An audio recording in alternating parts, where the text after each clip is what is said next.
প্রতিবেশীর উপর ফকি আবুল লাইস সমরকন্দি রাহমাতুল্লাহ আলাইহি এক প্রতিবেশী অপর প্রতিবেশীর জন্য 10টি হক নির্ধারণ করেছে। সুবহানাল্লাহ বলুন ভাই, কয়টি হক? 10টি হক। প্রতিবেশী প্রতিবেশীর জন্য 10টি হক। এই 10টি হকে প্রত্যেকটা পেছনে, প্রত্যেকটা কথার পেছনে যথেষ্ট যুক্তি আছে, কোরআন এবং সুন্নাহর দলিল আছে। কিন্তু আমি এই সময় সংক্ষেপের কারণে এত কথা বলছি না, শুধু 10টি হক কি কি সেগুলো বলছি। 1 নম্বর হচ্ছে কোন প্রতিবেশী ঋণ চাইলে সাধ্য থাকলে ঋণ এটা দিতে হবে। সুবহানাল্লাহ বলুন। সাধ্য থাকলে কি দিতে হবে? ঋণ দিতে হবে। সুদ দিবেন না, ঋণ দেবেন, সুদ মুক্ত ঋণ। এটা হচ্ছে প্রতিবেশীর হক। নাম্বার 1, ঋণ চাইলে ঋণ দিতে হবে। নাম্বার 2 হচ্ছে কোন প্রতিবেশী আপনাকে দাওয়াত দিছে, দাওয়াত কবুল করতে হবে। সুবহানাল্লাহ বলুন না। দাওয়াত দেয়া দরকার আছে না নাই? একজন অপরজনের সাথে আসা যাওয়া থাকলে মুহাব্বত থাকে, ভালোবাসা থাকে, একজন অপরজনকে দেখা সাক্ষাৎ থাকলে এক মুসলমান অপর মুসলমানের প্রতি আন্তরিকতা থাকে, এটা হচ্ছে প্রতিবেশীর 2 নম্বর হক। কোন প্রতিবেশী যখন কোন প্রতিবেশীকে দাওয়াত দিবে, আপনাকে সাধ্য থাকলে দাওয়াত এটা গ্রহণ করতে হবে। জোরে বলুন। 2 নাম্বার 3 হলো প্রতিবেশী যদি অসুস্থ হয় তার খোঁজ খবর রাখতে হবে, সেবা যত্ন করতে হবে। দরকার আছে না নাই? আল্লাহর নবী বলেন, ও আমার উম্মত, তোমাদের কেউ যদি কোন অসুস্থ মানুষকে দেখতে যাও, কোন রোগীকে যদি তোমরা দেখতে যাও, রোগীকে যদি দেখতে যায়, রোগী যাওয়া থেকে আসা পর্যন্ত, রোগী ওই ঘরে গিয়ে থাকা পর্যন্ত আল্লাহর ফেরেশতারা তার জন্য রহমতের দোয়া করে। রোগী চাইলে লাভ আছে না নাই? লাভ আছে।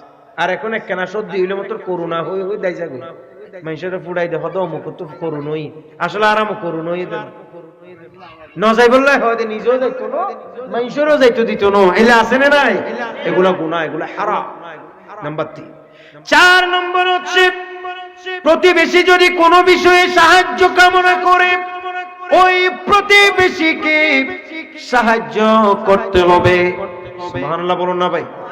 মনে করেন রাত গভীর, কারো ঘরের মধ্যে আল্লাহ ক্ষমা করুন হাতি আসছে, ঘর থেকে চিৎকার দিয়েছে, অথবা কোনোভাবে আপনি জানছেন যে ঘরের মধ্যে হাতি আসছে অথবা ডাকাত আসছেন, ওই ডাকাত যদি আসে, এরকম হাতি যদি আসে, আপনি প্রতিবেশী জানেন, আপনি যদি মনে মনে বলেন অমুকের বাড়িতে আসছে, আমরা চুপচাপে ঘুমাই, এটা কোনোদিন প্রতিবেশী হইতে পারে না।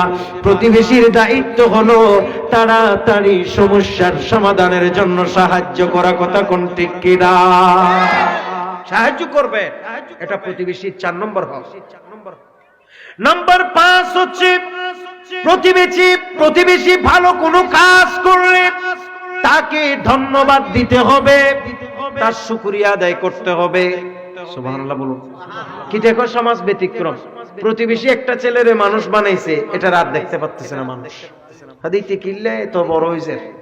প্রতিবেশী একটা ভালো কাজ করছে, দিন ধর্মের কাজ করছে, মাহফিল করছে, ওই আরেক প্রতিবেশী বলতেছে হতে পয়সা হলো আমার হাত হতে মাহফিল করে দে। ঠিক নেবে, ঠিক আছে না নাই? প্রতিবেশী একটা দাওয়াত খাওয়াইতেছে, আলেম ওলামারে দাওয়াত দিছে, অথবা সব সময় দেয়, আরেক প্রতিবেশী সহ্য করতে পারে না, হতে কাবিলে গেছে এত মূল্য আনে দে কিন্তু হাদে হতে মানুষের, এরকম আছে না নাই?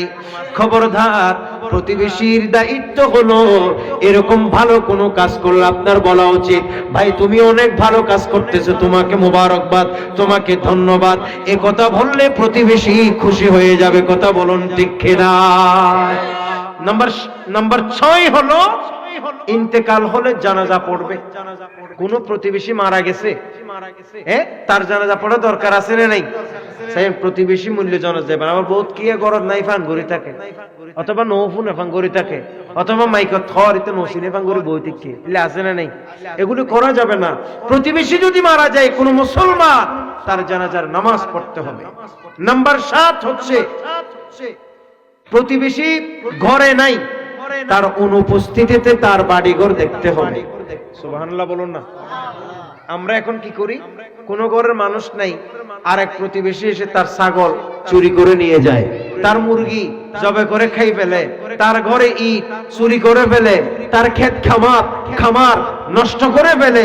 যারা এই সমস্ত প্রতিবেশীকে কষ্ট দিয়ে, যারা এই সমস্ত কালচারের মাধ্যমে, এই সমস্ত কোন কাজের মাধ্যমে কোন প্রতিবেশীকে যদি কেউ কষ্ট দেয়, আমার নবী বলেছেন সে মুমিন হইতে পারে না, মুমিনই নয়। এই জন্য প্রতিবেশী যখন থাকবে না, তার ঘর একটা পাহারা দেওয়ার দায়িত্ব আপনার। আপনাকে না বললেও আপনি দেখবেন, কারণ আপনি তার প্রতিবেশী। আল্লাহ তাআলা আমাদেরকে বোঝার তৌফিক দান করুন। নাম্বার 8 হচ্ছে সুস্বাদু কোন রান্না, সবসময় সুস্বাদু রান্না করে করে প্রতিবেশীর নাকে কষ্ট দেয়া যাবে না। ধরেন আপনার প্রতিবেশী গরিব মানুষ, সবসময় গরু গোশত খাইতে পারে না, কিন্তু আপনি সবসময় গরু গোশত আনি তারা দেখাই খান, এটা করা যাবে? করা যাবে না, এটা গুনাহ। নাম্বার 9 হচ্ছে কোন প্রতিবেশী বিপদে পড়েছে, তাকে সাহায্য করতে হবে। নাম্বার 10 হচ্ছে তার সন্তুষ্টি ছাড়া, প্রতিবেশীর সন্তুষ্টি ছাড়া, দেখেন প্রতিবেশীর সন্তুষ্টি ছাড়া আপনি গড় বেশি উঁচু করবেন না। সুবহানাল্লাহ বলুন না ভাই। দেখছেন নবী করিম সাল্লাল্লাহু আলাইহি ওয়াসাল্লামের কি আদর্শ। জি ইনশাআল্লাহ এগুলো উত্তর দেয়া হবে। আর কোনো প্রশ্ন থাকলে নিয়ে আসো, শেষ করে দেব আমার কথা। কি বললাম? নাম্বার 10 হচ্ছে তার সন্তুষ্টি ছাড়া ঘর বেশি উঁচু করা যাবে না। আপনি মনে মনে বলবেন, হুজুর আরেকজন গরিব থাকি গেছে, আমি কি বিল্ডিং করব না?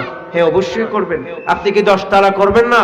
অবশ্যই করবেন, কিন্তু প্রতিবেশীকে সাথে রাখবেন, তার সাথে শেয়ার করবেন, ভাই আমি 5 তলা একটা ঘর করতে চাচ্ছি, একটু দোয়া করিও।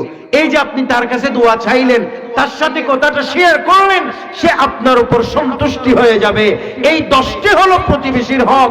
অন্তত এই মোতাবেক যদি আমরা আমাদের জীবনকে নির্বাহ করি, আমাদের জীবন যদি চালায়, তাহলে আমরা মুমিন হিসাবে আল্লাহ তাআলার দরবারে সাব্যস্ত হব। কথা বলুন ঠিক কিনা? আল্লাহ তাআলা আমাদেরকে কবুল করুন। আরেকটু জোরে বলুন আমিন।